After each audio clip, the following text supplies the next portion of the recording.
You're listening to the Preacher's Hour podcast, a podcast that dives into culture and society from a young preacher's perspective. I'm Jeffrey Copeland. I teach middle school history. I'm married to my wife, Selena, and I'm a student of the Bible. And I'm Brandon Jackson. I'm married to my wife, Jess. We have 3 beautiful daughters, and I love to share the gospel with teenagers and help disciple them in their walk. We sit down each week and have conversations about what we've learned, what we're learning, and what we think about current events happening around us. Enjoy.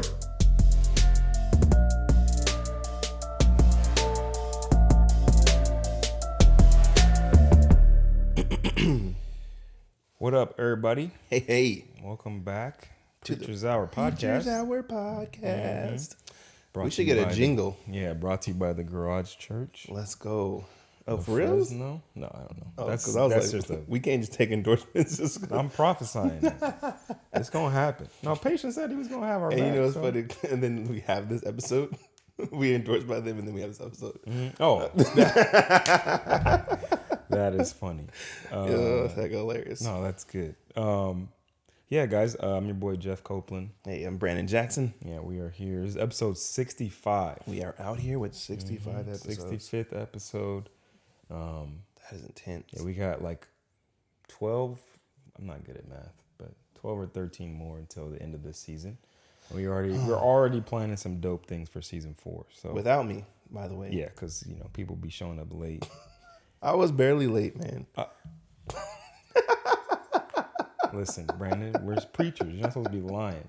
Well, it depends on your perspective. From God's perspective, There's no such thing as late because He lives in eternity. Cool. So none of us in here are God. So you were an hour late. Church discipline, Brandon. First of all, I was doing the will of the Lord. So there you go. Yeah. So anyway, luckily we're Christian in here, so we forgive you. But I love you guys. Yeah, man. Get you some Christian friends. Yeah, man. So we got a really cool topic. I think so. I gotta shout out my boy. I shouted him out in the end of the last episode, but you are the reason why we're having this conversation. So I want to know. I wish I know his real name. So Tatted 1969, hit us up, man. I'd love to have a conversation with you and just get to know your real name and all that. Yeah, you seem like a good dude, man. But he left a comment on, I believe, the episode we had with my brother, the recap. Oh, yeah, 2020. Yeah. So I'm going to try to read the whole thing because it's pretty long, but I think it's worth it. So he says, I got to say I really enjoyed this, and it made me realize something that I've been at conflict with. My church home, though I love it, I feel I've outgrown it in some ways. I'm from Texas, and so you can imagine that there is a very conservative Southern Baptist essence to most of the church homes around. So a few Sundays ago, I went to another church on my own, good music and a younger vibe that made me feel open and receptive. I get that vibe listening to you gentlemen sitting around discussing life. There's a feeling of relating to what you're saying that I really do enjoy, and it speaks to me. So I guess what I've discovered is, in a way, I've outgrown my church home, and I'm not sure how to feel about it. I almost feel guilty about it. I've been praying about it, and today God led me here from a fragrance review. I'm a Fresh fan crew. Shout out to my brother. Shout out to Stay Fresh Productions. Stay Fresh. Anyway, sorry to get long-winded, but I felt compelled to tell you both that I hear you, I appreciate you, and I'm a fan. Subbed. Shout out to you, brother. So, Mr. Tatted. Yeah, man. We put together, some questions here we got on the screen. You guys be able to see them in the description. And this is actually like our first response to a comment. Yeah. So shout out to you guys. We'd love more of you guys to give us ideas or, comment and ask questions so that we could respond. Yeah. And if you really want this response life, become a patron. Yes. Because we're going to start doing Bible studies and different things with our patrons exclusively. So if you don't want to miss out on those things, become a patron. Because those are going to be some deep we're going to be able to go a lot deeper than we do even on a podcast. Yeah. So answer some tough questions. Yeah. But the topic today is a question. So you've outgrown your church. Man. Right. So there's a lot to get into with this. I love this episode. Yeah, it's gonna be cool, I hope. So the first bullet point is I kind of want to guide us to this question because there's a lot I feel like you have to address before you actually address this question. Right. As I was thinking about it today. So, first question is going to or attending church essential? Is going to or attending church essential? So based upon the Bible, yes.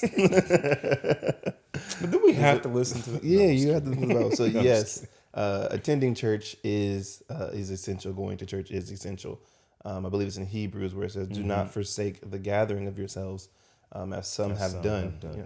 They made a habit of doing it. So the author of Hebrews is encouraging us to gather, encouraging us to be together physically, like to literally see each other's faces. And I believe, so like one of the things that like to me makes it more than just, okay, I'm doing this just because the Bible says, but I have grown to love the people that I do church with, that I'm a part of, who I am church with. I've come to love these people. And when I don't see them for a long time, something in me feels weird. I'm just like, I was like, and then you see them like Will. I remember there was a long stretch of time where me and Will didn't see each other, and there wasn't like any beef or nothing like that between us, but it was just, he was busy, I was busy, and then next thing you know, it's like 2 months. I'm like, bro, we ain't seen each other in 2 months. He was like, has it been that long? Yes, dog, it's been that long. Like, let's get together ASAP. And then when we did, it was just like really encouraging, and he had some ideas and things like that. So that helped me with my youth group. So I think also like the gathering of the church is super essential for the growth of each other. Yeah, I mean, I don't see how you can read the New Testament and feel like you don't have to gather with other believers regularly because we're supposed to be part of a body. Yep. So we play an essential role in that. And so we bring certain gifts to the body that the body needs. So if we're not going, we're actually like taking not away, meeting our obligation to our fellow believers. And then like, you know, if you're a sheep out there by yourself, you're not going to last very long. There's a lot of predators out there. They're going to eat you up. They going right. So sheep can't really defend themselves. Nah. And so I don't care how bad that sheep think he is. Yeah, man, what's up? You know what I'm saying? I got that custom, that really nice wool. You know what I'm saying? You ain't gonna make it. You ain't gonna make it. Wool too soft. Yeah. It's too soft. So it's gathering is essential to the Christian life. Like there's no debating that. People who try to say, well, you know, I watch online. No offense, nothing wrong with watching online, especially in these times that we're in. With COVID, I think it's made gathering very difficult. But COVID aside, like if there's nothing physically or medically or dangerously keeping you away from gathering, or you live in a country where you're going to die if you do, I get that. But for us, the Western people, without COVID, there's no excuse for you not to be gathering. Even with COVID, like be social distance, like do what you can, but like or just hop on Zoom. Like you need time with people. Yeah, like we weren't. In Genesis, man's not designed to be alone. Well, mankind, human beings, to be alone. Absolutely. Yeah, you can't do it. Yeah, I agree with that. I mean, even with the technology that we have, even with COVID, like you said, like there's watch parties you can do. I know Flipside does it where you can do a watch party with people where you can comment and like, so it's not just you by yourself in your house watching it. Like they intentionally want you to be able to talk to other people about the message, like in real time. Like, hey, that's really good. Oh yeah, we have a question with, people are literally conversating and communing during the service. That's tight. So I think that's important. Like we have too much technology available to us for you to be in isolation. Man. So yeah, and that's good. That's important. Now, why do you think people are reluctant to go to church regularly or attend church? Reluctant. Yeah, like what? Because I've heard a lot of people who are like, oh, like I'm not committed to this church, to a church. Like, oh yeah, I watch online, or like, but I'm good. I read the Bible on my own, or like they try to find these reasons not to regularly go to church. I would say one reason people are reluctant is, I don't want this to sound bad. They're like just like a sense of immaturity, or like a level of immaturity. when you know something is good for you, you're gonna do it. But if you're immature, you'll know that it's good for you and you still won't do it. So like for me, I just started green stuff, broccoli. Nah, bro. I just started working out, man. I've known for a long time that I needed to be working out, and it was just I want to work out, but I know I need to work out, but the effort to do so is so tough, so I don't really want to.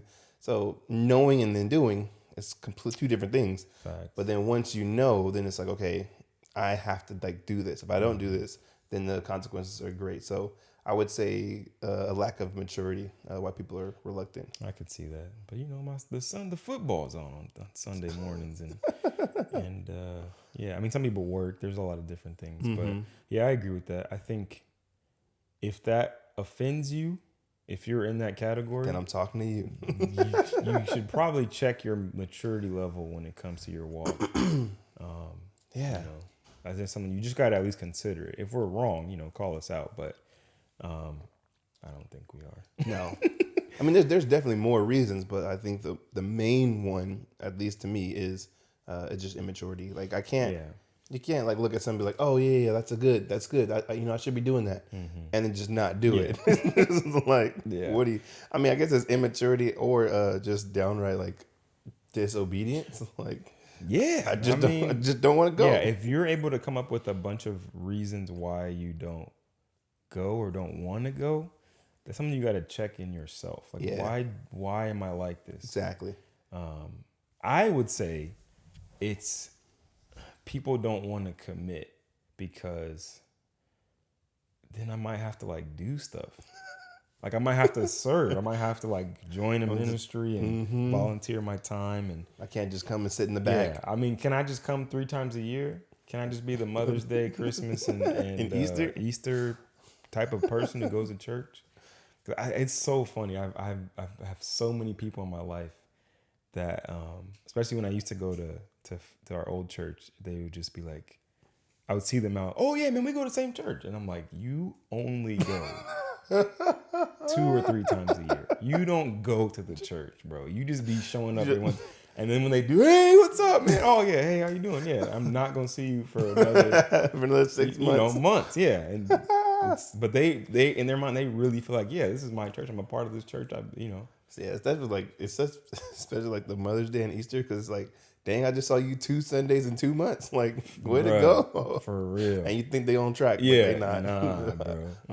I'll see you during Christmas. Like, yeah, I mean, the last one you're gonna catch me at. Yeah, it's super funny. Yeah, we'll be at the candlelight service.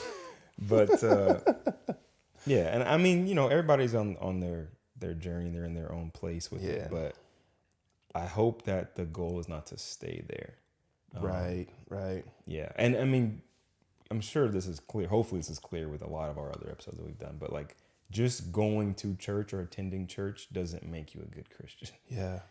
There's a lot, which is crazy. Like, a lot of like my like non-believing friends and a lot of my prodigal friends, they literally like what's the word? Equate. Yeah. Going to church with like how good they're doing as a Christian. Absolutely. Bro. And it's funny when guys are telling me, and guys, I'm telling you, I'm not the type. I'm not like a super proud like, oh, I'm like I've made it as a Christian. That's not me. Yeah. But I definitely can see how far I've come when I talk to them, and they'll. In comparison, yeah. So I just look at them like, okay, they're talking to me. It's like, yeah, man. So like, you know, about 4 weeks ago, man, I went to church and I went to Bible study in the same week. And I'm like, okay, and like what do you want me to say? What do you want me to say? Like, congratulations, you're moving up. And then I'll ask like, power rankings. And I'll ask them. Yeah. So like, what was it about? Like, what did you hear? What did you learn? Oh man, like I just remember like the worship was good, and like I'm like, okay, and yeah, man. And I just felt really good about myself.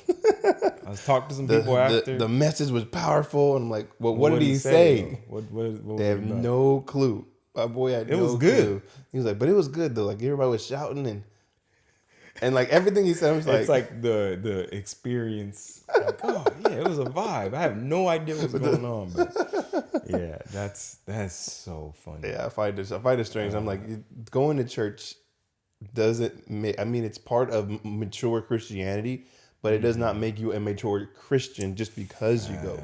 So I think this is one thing where I believe even Christians need to be honest with like non-believers and with their prodigal friends and with themselves. Yeah, I think we just have to.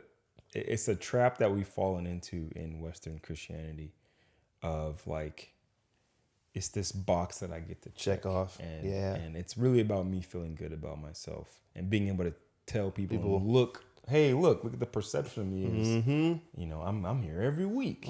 You saw me at church last week. I'm here 3 times. You wasn't at church? Hey, I ain't seen you in a while. Hey, where you been? That's the other side of the coin, where you start looking down on the people. Like, I'm always here. I sleep at the church. I don't even leave. When's the last time you read the Bible? Yeah. How's your relationship with God? Well, I be at the church. I'm in 18 ministries. Cool. You don't even talk to the dude though. He's too busy for Jesus doing his work. Yeah. Sorry, just hold on. I'll be right back. Yeah, I got you. Know the ministry ain't gonna run without me. God, come on now. But so yeah. That's an important thing to remember in the background of this conversation. But second question, because I was realizing as I was writing these questions, I was like, this is different depending on your context. Because there's some places where, let me just read the question. In a city with lots of options for Sunday, how do you choose where to gather? Right? Because there are some places, like you go to like the East Coast, you go to a big city. Sometimes like there's not a lot of churches versus Fresno. You were telling me that. Yeah. I versus honestly Fresno, can't fathom. there's like over 500 churches. I can't fathom going to a city where there's like not a lot of churches. Where you drive 2 minutes. Because you told me like it was like New England, yeah. And you're like, being a Christian, like saying that you're a Christian is a big deal. But like, it's just not. I mean, even in New York, like in New York City, like in Manhattan, like where Tim Keller's church is, there's not a lot of options. That is so crazy. It's just there's just not like. I would flip to see like if I would like go there and it's like, all right, it's Sunday, we going to church, and everybody's like, church. Where do you even find those? What's around there? You just Google this like one church in like a 10-mile radius. Yeah, and it's like 35 miles away. What? We ain't going there. Heck no, that's hecka far. You get there and it's whack. What the reviews looking like? Oh, they got 2 stars? No, church reviews. Yeah. So, but it's different for our context, living in a smallish city where there's a ton of options. There's literally Church Row on Knees where there's just, even in the ranchos, there's like 3 or 4 churches in a pretty small radius, and it's a tiny little town. I mean, you're talking. I think in Fresno, where my church is, there's 5 churches in like one mile, and the only reason like you would choose different, so 3 of them, so 2 of them speak English, or just English speaking churches, and then the other 3 are different language. So one is like Laos, one is Spanish, and the other one is, I don't even know if it's a Christian church or not, but they're like Indian people from India. Okay. Yeah. So I was like, okay, cool, but all the pastors, they get along and fine, but I've always wanted to be like, I just want to go to the Spanish speaking. I won't understand what they're saying, but I just want to go and see how they treat me. Because if they came to on-ramps, we would definitely just be like, oh yeah, I love you guys. Yeah, what's up? Yeah. But I mean, so in our context, like, how do you choose where to gather? And I know earlier I slipped up and I said the word service, but this is a side tangent. I don't like the term service, like church service. Oh, yeah. Because who's being served? Like, you know. So true. To me, service is the church going out into the community and serving people. Yeah, it's not coming into the building. Yeah, coming into the building and, you know, I mean, is the serving part like there's a band or whatever providing worship, and, you know, at flip side today we had communion. Does that count? So that makes this a service? Have we changed the meaning of that word to mean like you go to this place for an hour and a half and you do church, and that was service? And who served? Yeah, exactly. Who was served? I don't know. So maybe I'm just being picky, but I don't. I like gathering. I know you guys at On-Ramps call it a gathering. Yeah. I like that term more. I just think it's better because then it makes service more meaningful. Mm-hmm. You know, we're gonna go out and do, and there's a difference. Yeah, so you just massive know, difference. So you know, okay, if I'm in the building, this is a gathering. Mm-hmm. If I'm outside, then I'm serving. Yeah. So if you want to come serve, then you come do this. Yeah. Which is really helpful. Like in our church, we'd say like language matters. So Absolutely. like even certain words you use will bring a certain connotation. Yeah, and it people creates a different culture, different mindset in people. Exactly. When they hear a certain term. I think that's really important. So if you were new to Fresno, like how do, I'd love for people to comment, like, please this would be tell me, really good. how do you choose? Now, are we saying like, okay, I'm new to Fresno and I don't know anybody? Sure. So if I didn't know anyone, I know it's gonna be hard because but I would the way I would probably go about if I am coming from a city where I am mature and I'm going to a city like because my job is moving. This is whatever, assuming you're a mature Christian. Yeah, I probably wouldn't go to church. Like at first, I probably wouldn't. I probably wouldn't. I'd probably try to find some people, like in my if it was my job that moved me, try to find people in my job who go to church and then find out what they believe and then go. Because the hard thing about just cold calling or just going to a church without knowing is some of them are really creepy. So you'll walk in and you just be like, oh snap. And then you feel guilty about walking out. Like you just be like, saying it. And then you get there and like you're the first person to show up because everybody knows to be late for the worship because it's trash. And you're just like, glory, glory. Like it's just so difficult sometimes. So it's I probably would like hold off on like going if I'm like new to a city, and I would find people who identify, or I would go to something smaller. I wouldn't go to like a Sunday service. I would probably go to like a life group or you know, because obviously we have social media, so you just get on social media and find some things that are going on. Like one thing that I've noticed, the Well, they get a lot of traction from people outside their church with the Well Fed. Basically, they bring taco trucks or just food trucks to the parking lot on Wednesdays, and then you could just go and order. Bro, genius marketing. The title? Oh yeah, Well Fed.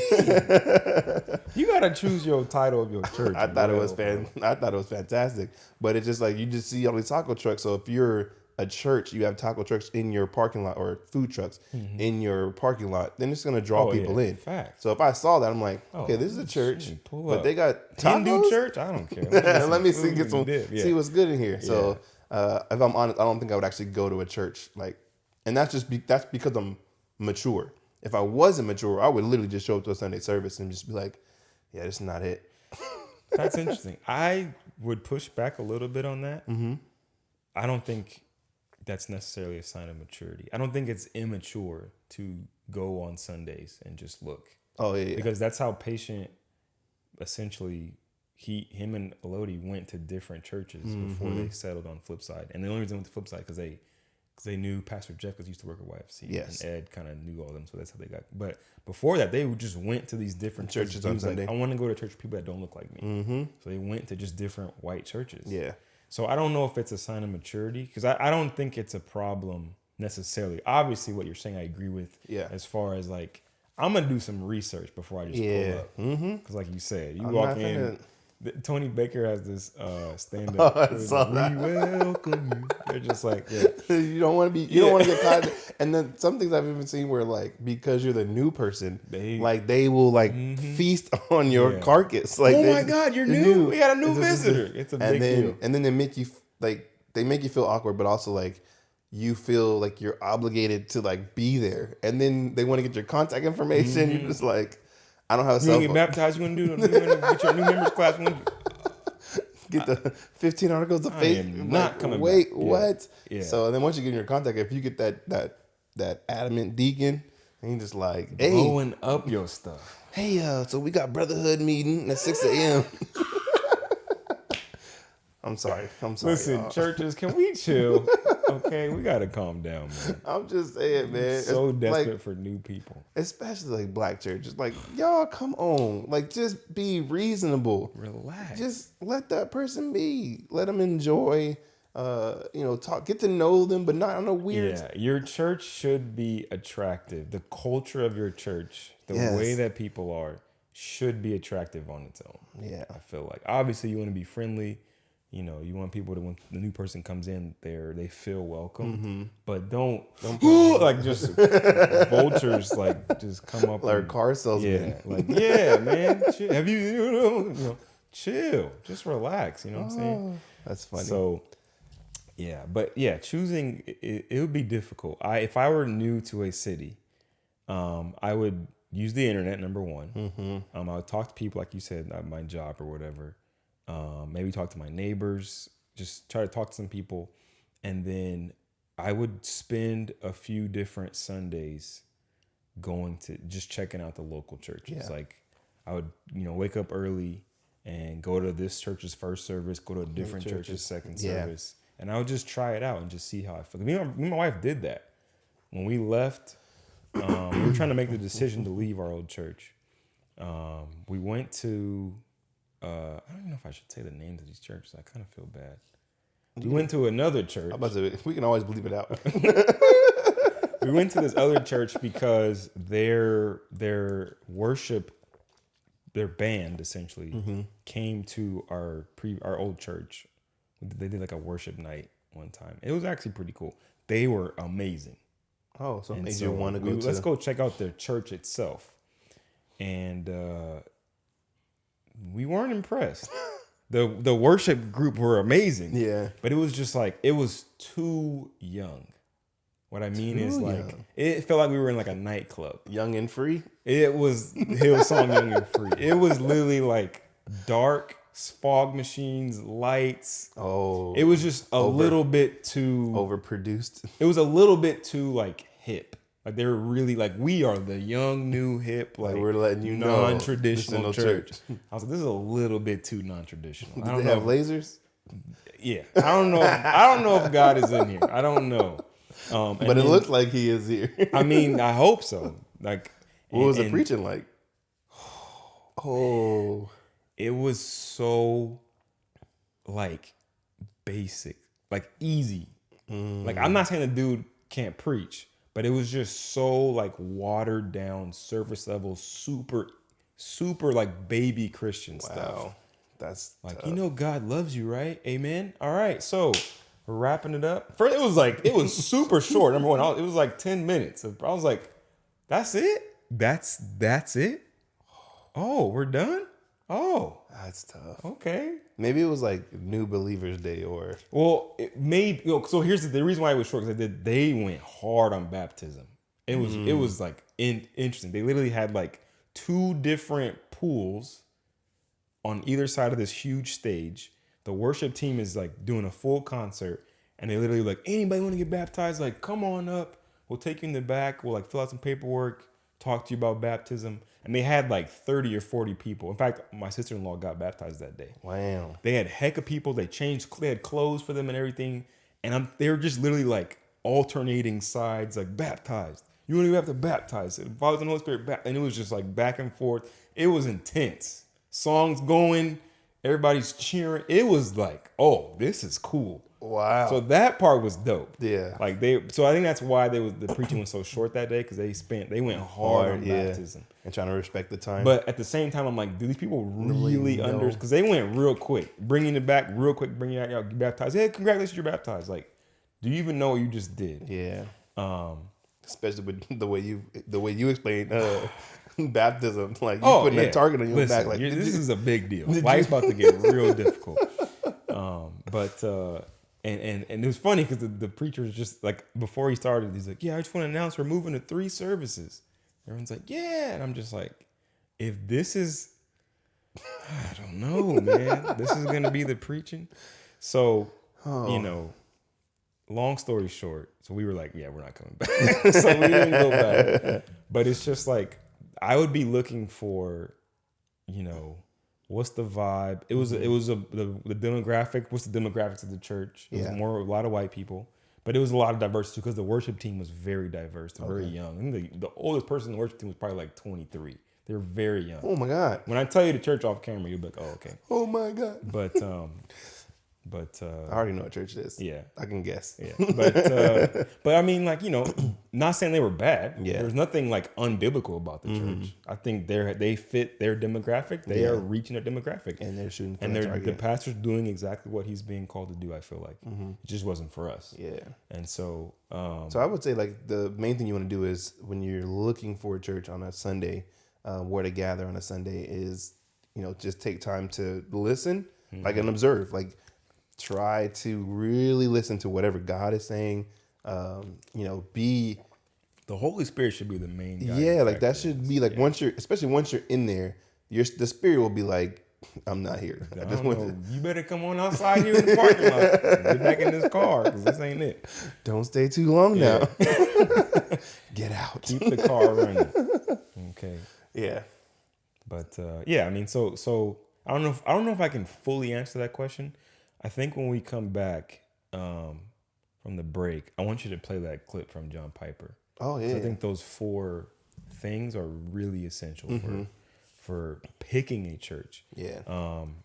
Especially on the topic that we're on today. Yeah. Like, So the rest of this podcast is gonna be on that. Yeah. So we're gonna take a quick break and then Then it's gonna get deep. we're about to go in. Okay. Hey, what's up, guys? Hey. This is a commercial for Preacher's Hour. Gotta pay the bills. Yeah, our Patreon, guys. So we talked about it a little bit in some episodes, but this is the actual commercial for it. So we have a Patreon. They have a website as well as an app that you can get. And we have 2 tiers on our Patreon. If you know how Patreon works, if you watch other YouTubers, everyone has it. My brother has one. Heck of people are using them. So we have a donation tier, which is $3 a month. You don't get any extra perks. You're literally just helping us out. We just would love it. We appreciate it. We appreciate it. And then we have a $5 a month tier. And that one, you would get access to our YouTube lives that we will do. So we're going to start doing, we did an Instagram live before. We're going to start doing YouTube lives. And they'll only be for our $5 a month Patreons. And they'll be able to do like live Q&As with us. And it'll just be really interactive. So if you don't want to miss out on that, hit on our Patreon real quick. The link will be in the description of our episodes. It's patreon.com/preachershour. If you need more information, hit us up on Instagram. Yeah, help us out. Yeah, man. All right, back to your regularly scheduled program. All right, we're back from the break. And let's get into it. Yeah, so let's do this. So you got that clip, bro? I do. All right. So this is John Piper, Yeah. very famous pastor, talking about the 4 things to look for that a church should do. Yeah. Every church should be doing. So the topic is the question is, when should I leave my church? So let's take a listen. Let me put this further away.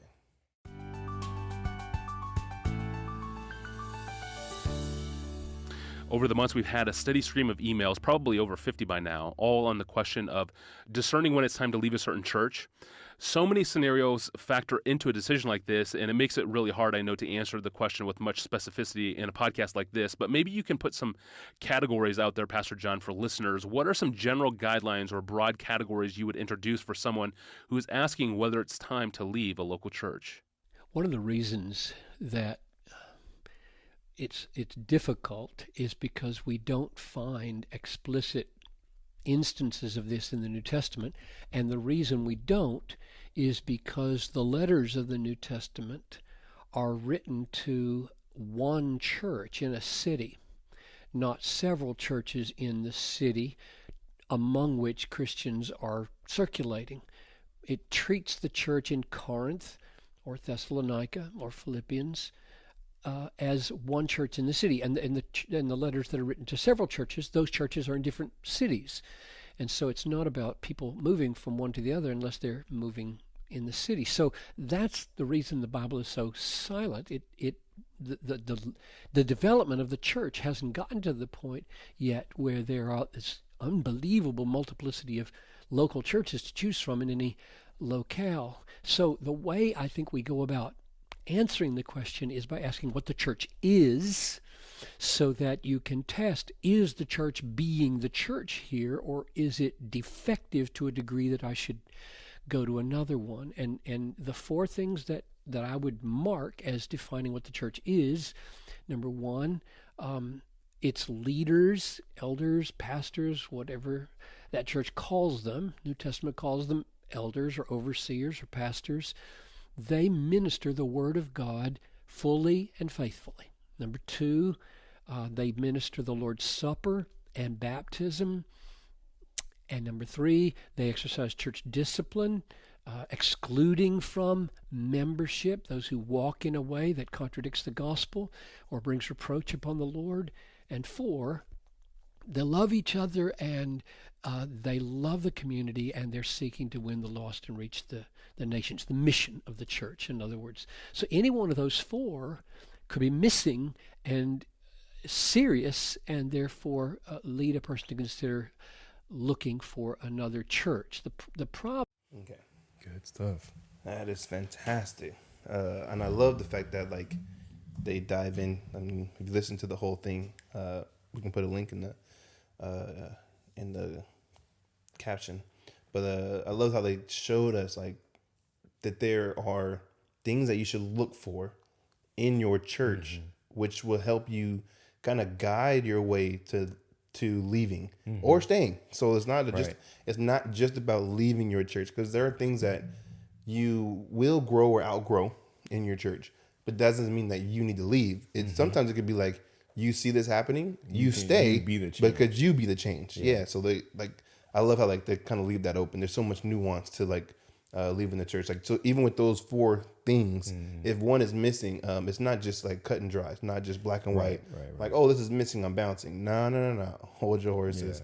We'll get into that in a sec. Yeah, that's so. Side note: those are good for like the hardest one is the church discipline, especially today. Like I think there's a lot of people who heard that and were triggered. Oh, you just kicking people out? Oh, we're all sinners. Like, I mean, I know for sure of some instances at churches I've been a part of where there were people in leadership positions who were doing things very contradictory to the Word of God, and people knew about it, and nothing was done. They were just allowed to continue in their role. There's one in particular that I know about, and I'm just like, that's insane. They hired that person for that role, working with the youth. Yeah. And they're doing this, and we know about it. Interesting. So I would think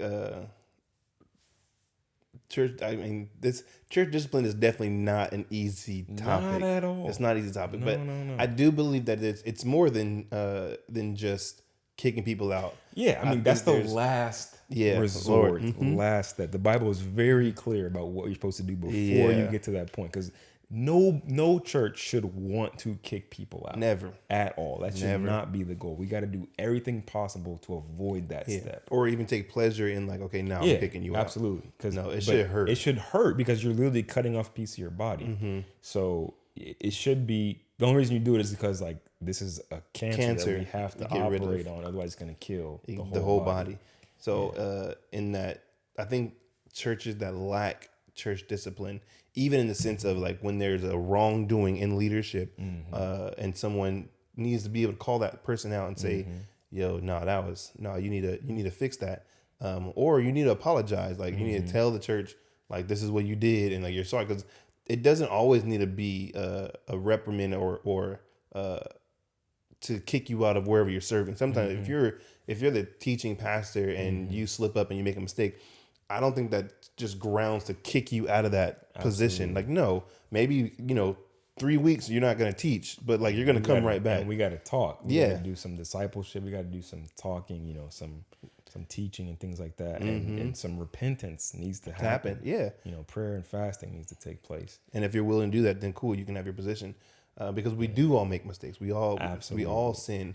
But the problem is when it's not addressed and the sin goes on, that part I can't take. Yeah. And I mean, if there are people who know about it and it comes to their attention, you do what they say. First, you one-on-one privately address it. If they don't listen to you, bring some witnesses, talk to them 3-on-1. If that doesn't work, then you bring them in front of the whole body. Yeah. And if they still don't want to listen, then they got to go at that point, because we can't have you up. And I'm saying church discipline, not even just from like a leadership standpoint, but like it needs to be taught to the congregation. So like, absolutely, I don't think every problem that happens in church needs to go to the senior pastor. No, not at all. You know not at all. saying? The problem, that's just a church structure, organization, culture issue where, there's not enough connection between the believers in the gathering, in the church. Facts. Where like we hold each other accountable, right? It's not, well, pastor's going to hear about this and he's going to deal with it. No, like we as your fellow brothers and sisters, I hate to have levels in the church, but people who are, just members, I don't know. I lay hate people. these terms. I hate that too. But the lay people have to hold each other accountable. It's Yeah. not just on the pastor or the leadership to do that. 100. Yeah. So anyway, those four characteristics of the church being the church itself. I love the last one, just loving each other, because Acts 2 talks about how they were devoted. Will text everybody about that recently. I thought that was really cool. But like they were devoted to each other, to the apostles' teaching, to the word, helping each other's needs, like meeting the needs of their congregation. Like, hey, they just lost their job or lost their house. We come together and meet their needs. I think that's, if the church ain't doing that, it's going to be hard to be a part of that, because you're going to feel as if like if I'm struggling, if I'm going through something, no one's going to help me. And that's not a church I want to be a part of. Like if I'm struggling financially, or I'm struggling in my marriage, or I'm struggling like raising my kids, and I can't call upon anybody, like I don't know if I can rock here. Like it's not healthy. Yeah, when your church is all spiritual and no physical, like I'm just like, yeah, we'll pray for you. I don't know how spiritual you are at that point. Facts. Because the spirit should be convicting you. You Like, to do hey, something. they need some help. Yeah. So I don't know if you got anything going on. Dang, You're that's more crazy. of a business at that point.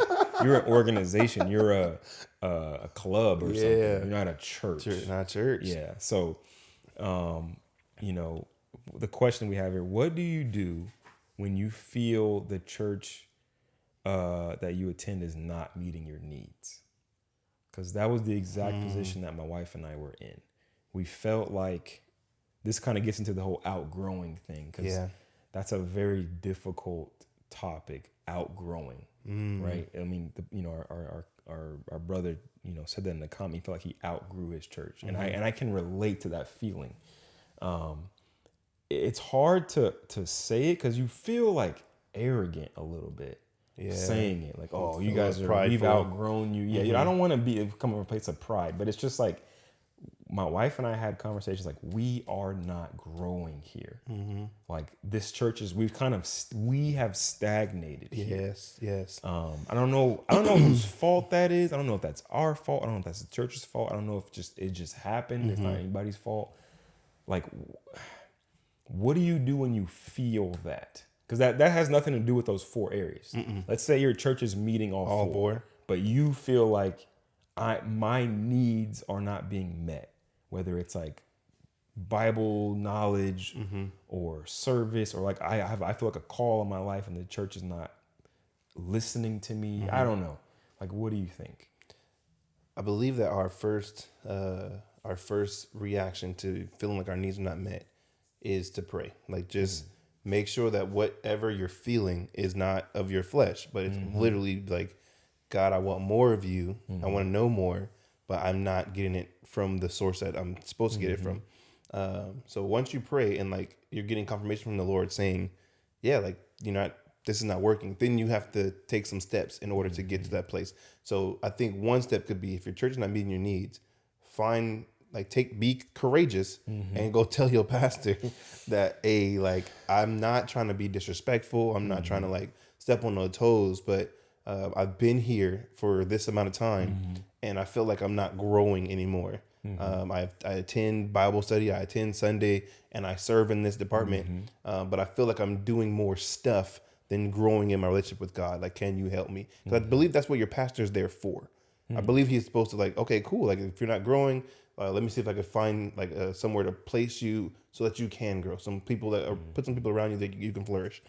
And then be open to that and then try it. You have to try it. Yeah. But if you try it and then you get that like, Nope, it's the same thing. Yeah, this ain't it. Yeah, that's good, Brandon. It's interesting because that requires, number one, a relationship with your pastor. Number two, humility on your pastor's part. Facts. Because He gonna be like, listen, from experience, and I'm really trying to avoid causing any pain or division here. So I'm gonna try to be as discreet as possible, not give too many details here. yeah, But at our old church, there was an issue, not like an issue, but like, that we felt like there was a need that wasn't being met. And so luckily we were in a position where we had a pretty good relationship with our pastor, pretty good. And so, we asked questions about this need being met. And it was kind of, the response we got was like, so you're saying that I'm not enough. The pastor, like you're saying that what I'm providing isn't enough. And it's almost like that's kind of disrespectful. Like you're saying that what I'm providing, what I'm doing isn't meeting all the needs. I am meeting all the needs, or the pastor is meeting all the needs. Wow. Which, is impossible for you. Because if I was one person. You're one person. You cannot meet everyone's need in a church of even a small size, let alone the church that size. So that was part of what pushed us to, we need to seek a different place. No ill will or anything towards that church, but it's just like, we feel like God has put this need in the forefront of our minds. We feel like this is super important. Yes. And so we got to go somewhere where we feel like this is important to that church as well. Yeah. Yeah. So I think that especially in that situation, bro, like I think that you handled it with a lot of maturity, because it wasn't just one conversation. I believe you had like multiple conversations. Yeah. And what you're trying to do, and for you listeners as well, what we're trying to do is grow our relationship with Jesus. Like nothing stands in the way of you getting closer to God. Like that's the number one. That's the number one focus. And if that is the number one focus, you can do this with humility. And this is one thing that you have to remember. You're not trying to leave a church because you're upset. Yeah, that's the last reason why you should leave. That's the last. Now, I mean, if there are things that are happening or taking place that are upsetting you, that should upset you, right? Okay, like again, if those 4 areas aren't being met, facts. You know what I'm saying? Especially if none of them are being met. None of them are being met, it's time to go. Dip, because that ship is sinking. You could dip without even any consult. Just like, all right, guys. Because if that's the case, honestly, they wouldn't even know you left. Yeah. Yeah, and it's like, I don't know if it's if 2 of the 4 or I don't know. It depends on which. I don't know. I think all 4 of them are essential. Yeah, they all. Yeah, every single one. So it's not that, like you said, it's not black and white. It's not super simple to where, okay, this checklist is not being met, I'm out. I think you should hopefully the culture of the church is one where the pastor is somewhat approachable, and you can foster a relationship with at least somebody in the church that will hear your needs, that can do something about it. You know what I'm saying? Because it's one thing if I could talk to somebody, but they have zero power. Yeah. Right. Because they can't do nothing. Yeah. So this is again assuming that you are mature. Because there's a lot of people in church that the pastor should not listen to. Yeah. Cool. There's a lot of people in church that the pastor probably shouldn't. Like we had a meeting with Pastor Carl. I don't know if you were there for that part, but he was just like, not everybody should have a voice. That was fire. Yeah, not everybody is really entitled to their opinion. You may be able to voice your opinion, but it doesn't mean that the pastor is required to listen to it. Yeah. Because you might be out of line. And so all of this that we're talking about is assuming that you are doing the personal work of your relationship with God, your maturity, your growth, and you're in tune with the Spirit. You know how to talk to God. You know how to hear from God. You know how to interpret the word in a way where you can judge certain things. You can I don't say judge. You can discern certain things.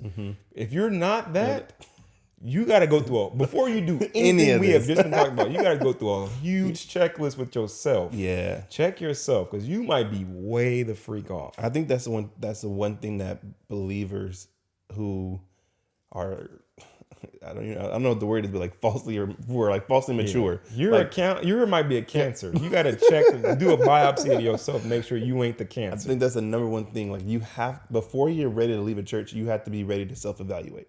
Yes. You have to be ready to say, Facts. okay, is this me? Is there something wrong with me? Like, is even the need, like I said in the beginning, is the need that I'm trying to get met even a need to be met? Like, am I creating a need? Like, we don't have a knitting ministry. Exactly. Come on. This is an outrage. There's 6 of us knit in this church. Like, come on. No one cares about us. Like, nah, man. Like, you take your 6 knitters and y'all go somewhere and knit on your own. Knit to your heart's content. But like, when you're trying to, even in your context. So this is another thing. If your heart is, so this is one thing I learned at On-Ramps is, if you're in a suburban church and then your heart is for urban communities, then like, you should tell your pastor, hey, like, I understand what we're doing here, and what the church is doing is important. Like, it's meeting the needs rich of this people community. need Jesus. Absolutely. Like, that's not a thing. But like, my heart, because thousands of reasons, but like, maybe I'm a teacher in the hood and I'm like, I see this, but I go to a church in the suburbs and I'm like, man, I want to be with them, because they're like, they have less than, and I feel like I can offer something. That's totally fine. Yeah. That could be That's a call on your life. Yes. And but this is what I want to say is, like, that's not the suburban church's responsibility.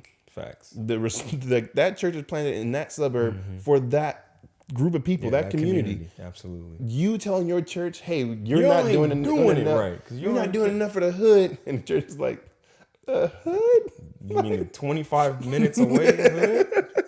No, of course not. Like, maybe we can partner with churches over there and like give resources and money and things like that to help them with their thing. But that assumes like your church is not already doing that ministry. So that's what I mean by like putting needs that are not part of your church and then wanting to leave. No. If you're leaving because God has called you to something, that's completely different. Yeah. But you cannot leave because you think your church is not doing the right thing. Exactly. When they're not in that context. And you just got to be mature enough to be humble. I mean, mature enough to be humble, but also mature enough to self-evaluate and say, okay, no, my church isn't wrong. Because that's what I felt when I first started going on. I was like, yeah, man, my church is wrong about this. My church is wrong. And then I was like, well, we didn't leave because of any of that. Like, our church literally sent us off. But like, once I got to On-Ramps, I was seeing all that they were doing in their community. I'm like, church ain't doing this. That old church ain't doing this. My old church ain't doing this. And then I just got more mature and I was like, bro, I was heck out of pocket. Yeah, I mean, and in our context, we had a passion for youth. That's something that God has. That's the season that me and my wife are in right now. Yeah. We're relatively young, and so we really cared about the youth of our old church. And, they voiced to us that they felt like their needs were being overlooked. Yeah. And so we tried to speak up on behalf of them. And we just felt like the response wasn't adequate. It wasn't like it wasn't that the leadership didn't see it as a need, but it was very low on the list of priorities to get to.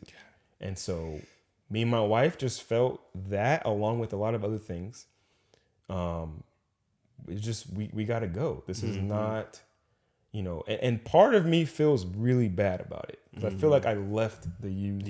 You guys got to for themselves. Sorry, guys. Like, we're out. Now, granted, we were also with Youth for Christ, and which was really close to the church. So it's like, hey, come to this. Yeah. We tried. Yeah. Me and my wife tried really hard to get those kids to come there, and they never did. They dodged us, made all kind of excuses. Okay, fine. You guys really don't care that much then. Right. It's not that important to you. We talked to their parents. Oh yeah, I'll bring them. So it's like, okay, you guys just aren't. You're just saying you're saying that. So it's like you're placing a need. Yeah, but you want to grumble. Yeah. So we were like, okay, nah, we're out. Y'all gotta, if you really want it, it's there, right? And so feeling like we weren't personally growing as well, we discovered AV, and it just met our needs as far as being young, being on fire for God, wanting to grow. part of it was like wanting a bigger, not just wanting, like feeling like we need a bigger role, right? Oh yeah. I feel like churches, like unintentionally, they get to a certain point, a certain size where there's actually no room for people to do something, to serve, to I can agree with that. to meet, to like use their gift. Honestly, everybody has a gift from the Holy Spirit, and so churches have to be set up in a way where people can use their gift that has been given to them. And sometimes there is not room, or churches don't do enough work on knowing people's, like the Discovery Center whole type of stuff, where like we know what they can do, how God's made them. Man. And so sometimes you're at a church where there's like too many of one type of person. Yes. So there's that role's already filled. And so, And they're not looking for. yeah. And I don't know if any that's other the church's fault. I actually put that on the individual's part of the body. Like, you got to know, number one, do the evaluation, know what you are, what God gave you, and then go somewhere where you can provide that for that body. Amen. Right? If you're somewhere where there's like a whole bunch of feet and you're a foot, and that church over there doesn't have a foot, you go be that church's foot. Yeah. You know what I'm That's a good saying? example. I like that. So that comes with like knowing yourself and self-evaluating, like you said. And then it's not just the self-evaluating. I do agree with you. It is on the person, but I think it also is on the church. Like, if you're a church that's full of feet, how do you not notice you're a church full of feet? Like, you got to be as a leader. Like, if your church is not, if they don't invest in people, and this is something I've noticed, Everything rises and falls on leadership. I think if you're not investing in the people of your church, if there's more resources in structures like buildings and vehicles, organization. then the people themselves, then I feel like your church is backwards. Like, Pastor Carl told me something. I'm about to completely butcher what he said, but I just want to try. But he said that that the way that church is set up, it's supposed to be, the main goal is so that the gospel can go forth. And sometimes the gospel needs to go forth through people, or it's always going to go through people. But sometimes those people will need a place, and sometimes those places will need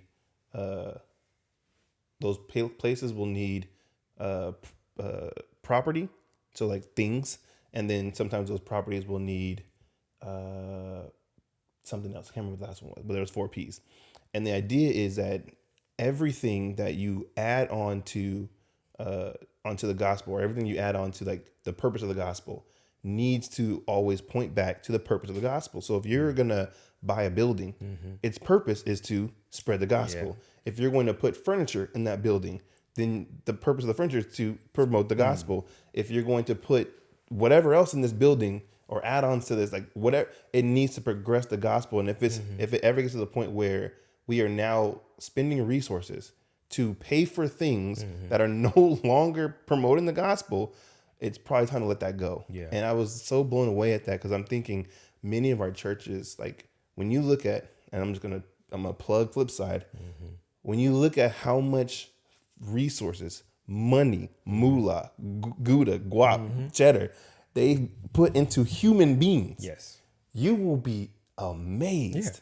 I mean, not just like they have a church building, but their priority is people. I mean, I'm pretty sure they have produced more leaders than they have done buildings. Like, oh yeah, absolutely. I think they've done a lot of church planting and all that stuff, but their main concern is to get people out to preach the gospel. And when you're a church that is opposite of that, your church is always gonna miss needs of people.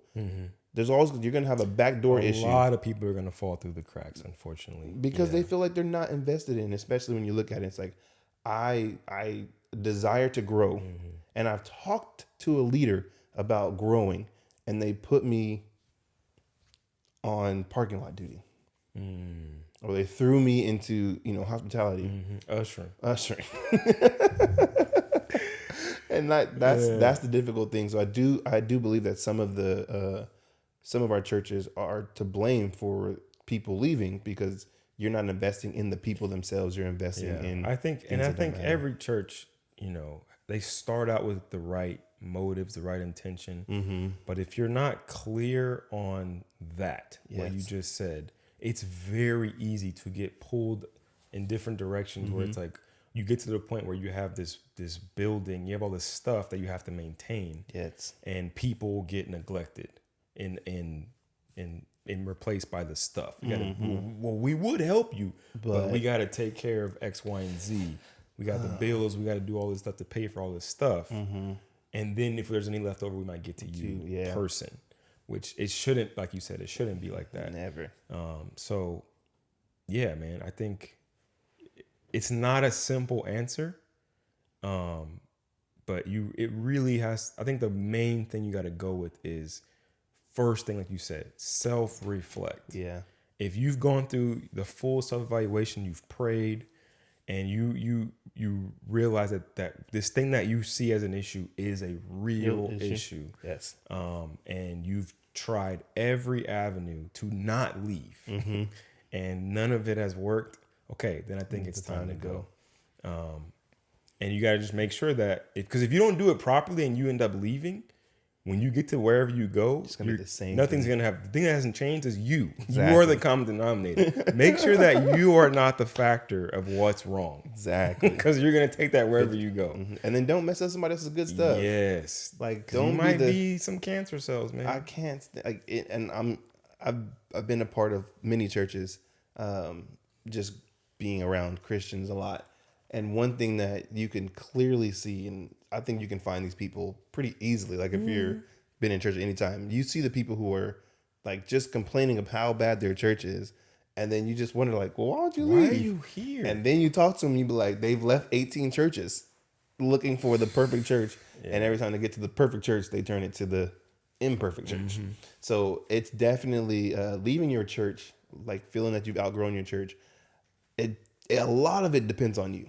Yeah. Like I don't think that it's always your church. And this is what I've come to realize. And I'm just telling you from experience. I thought that I had outgrown a lot of churches and then found out that no, I was just really immature. And I thought I outgrown a church, but I was actually hearing from God, but I was thinking that what God was telling me was for my church to do. Right. And that's not how it works. You got to distinguish between a call and an issue. Exactly. Yeah. Ooh, that's good.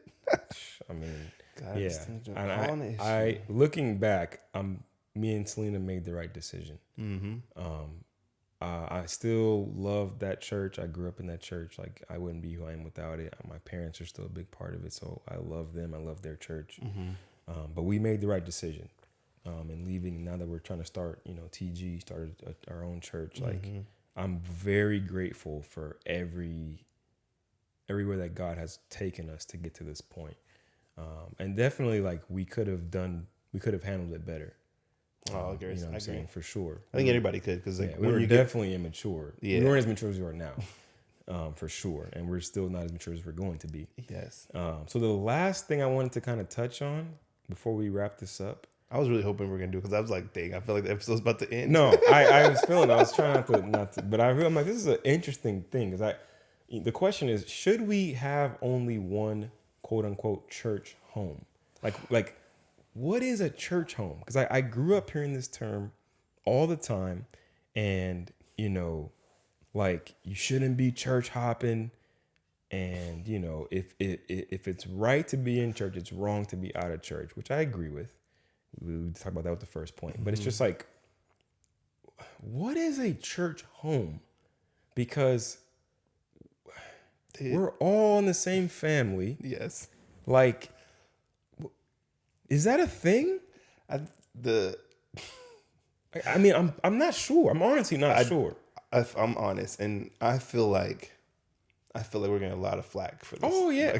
Well, I don't know how I feel. I really don't, because part of me is like, yeah, you should have a place that you are really plugged into and connected to, because the body analogy is just an analogy. Like at some point, it's a giant body with one head. Yeah, exactly. Right? The whole world. I think I saw a stat that 11% of the world's Christians are in the West. Wow. That includes America and Europe. Like only 11% That's crazy. of Christians are in the West. So the rest of the Christians are everywhere else. And we are all one family with one head, right? So even if I leave my local body, I never leave the body, right?